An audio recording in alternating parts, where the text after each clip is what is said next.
Hi guys, welcome back again. तो आज हम जो देखने जा रहे हैं वो है प्रेशर अल्सर्स या फिर डेक्यूबिटस अल्सर है उसकी स्टेजिंग के बारे में। इसके लिए हमें जो सबसे पहली नर्सिंग रिस्पॉन्सिबिलिटी होती है वो यही होती है कि हमें अपने पेशेंट को हर 2 आवर में पोजीशन चेंज करनी है। लाइक बार बार पोजीशन चेंज करने से उस एक ही साइड पे जो प्रोमिनेंट साइड है उस पर प्रेशर कम लगेगा और उससे प्रेशर अल्सर्स की चांसेस कम हो जाएंगे। हमें पता ही है जो कॉजेज़ होते हैं उसमें फ्रिक्शन शेयरिंग फोर्स एट्सेट्रा आता है। तो उन सब चीज़ों को अवॉइड करने के लिए प्रोलॉन्ग्ड एक ही पोजीशन पे रहने के लिए जो बेड रिडन पेशेंट होते हैं उनके लिए नेसेसरी होता है कि हम उसकी पोजीशन को हर 2 आवर में चेंज करते रहें। तो जो उसकी स्टेजेस हैं वो 4 टाइप्स की होती हैं। First stage, second stage, third stage और फोर्थ स्टेज। जो फर्स्ट स्टेज है उसमें क्या होता है, इंटैक्ट रेडनेस दिखेगी, यानी इसमें हमें कोई भी वेसिकल नहीं दिखेगा, बस स्किन का कलरेशन डिसकलर्ड हो जाएगा, लाइक रेडनेस दिखेगी। और इसमें हमें कौन सी टाइप की ड्रेसिंग यूज़ करनी है जिसको हम टेकाडर्म कहते हैं।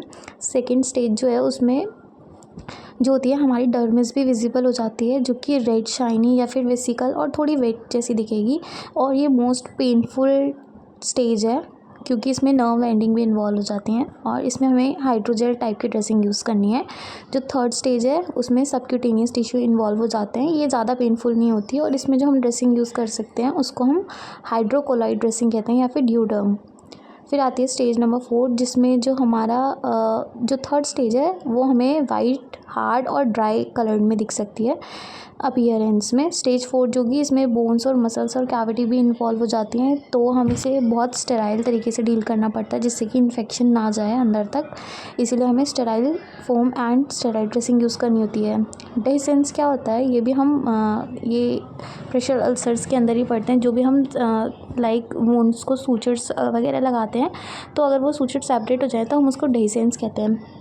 फिर आता है इविसेरेशन मतलब कोई भी इंटरनल ऑर्गन है वो पॉप आउट हो जाए। तो इन सब को प्रिवेंट करने के लिए हमें क्या करना होता है, जब भी पेशेंट कफ करता है या फिर स्नीज आउट करता है तो हमें स्प्लिंटियस सपोर्ट प्रोवाइड करना होता है और हमें पेशेंट को इनिशियली लो से सेमी फॉलोड पोजीशन देनी होती है। और बेस्ट यही होगा कि हम उस एरिया को स्टेराइल ड्रेसिंग से कवर करके रखें और ऐसी कोई भी वर्सन कंडीशन हो जाती है तो हमें डॉक्टर को इन्फॉर्म करना है। Thank you.